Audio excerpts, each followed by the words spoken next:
शिवसेना उद्धव बाळासाहेब ठाकरे पक्षाचे युवा सेना प्रमुख आदित्यजी ठाकरे यांनी मुंबई गोवा महामार्गाचा पाहणी दौरा केला। डोलवी पेन येथून त्यांचा पाहणी दौरा सुरू झाला। तेथे त्यांनी एक सर्व्हिस रोड पाहिला। त्या सर्व्हिस रोडला हौदाचं स्वरूप प्राप्त झालेलं होतं, त्याच्यावरती त्यांनी टिप्पणी केली। त्यानंतर त्यांनी नागोठणे येथे येऊन त्यांनी तेथील सर्व्हिस रोड पाहिला। तेथून ते निघाले माणगावच्या येथे।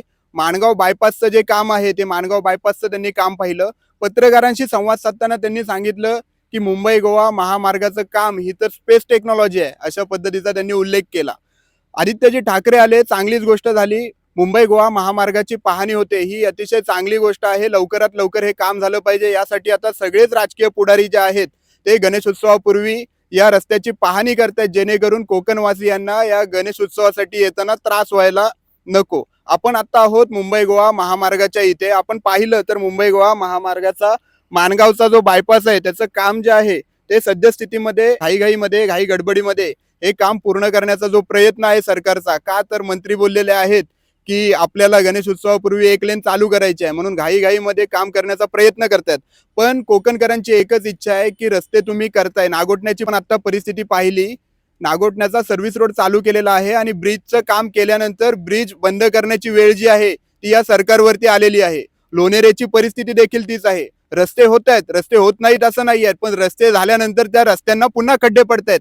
मग जर पुन्हा त्या रस्त्यांना खड्डे पडणारच असतील तर मग तुम्ही अशी घाईमध्ये कामं करून काय फायदा आहे। आता आपण माणगावच्या बायपासवरती जर पाहिलं तर हे पहा, पुन्हा एकदा तुम्ही दृश्य पहा, घाई गडबडीमध्ये इथे काम करण्याचा प्रयत्न चालू आहे।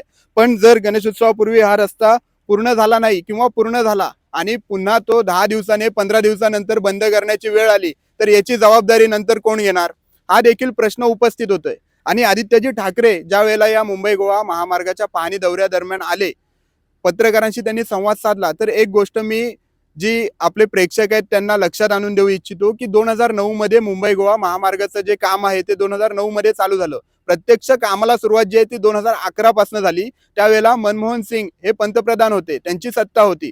मात्र 2014 मध्ये ज्या वेळेला सत्ता बदल झाला, नरेंद्र मोदी सत्तेमध्ये आले, त्यांची सत्ता आल्यानंतर शिवसेना ही त्यावेळेला एकत्र होती। शिवसेना त्यावेळेला सत्तेमध्ये सहभागी झाली। मग 2014 ते 2019 सेनेचेच खासदार होते ना अनंत गीते, त्यावेळेला या रस्त्याच्या कामाला गती का आली नाही, त्यावेळेला नक्की कोणते प्रॉब्लेम्स आले, या गोष्टी देखील समोर येणं गरजेचं आहे।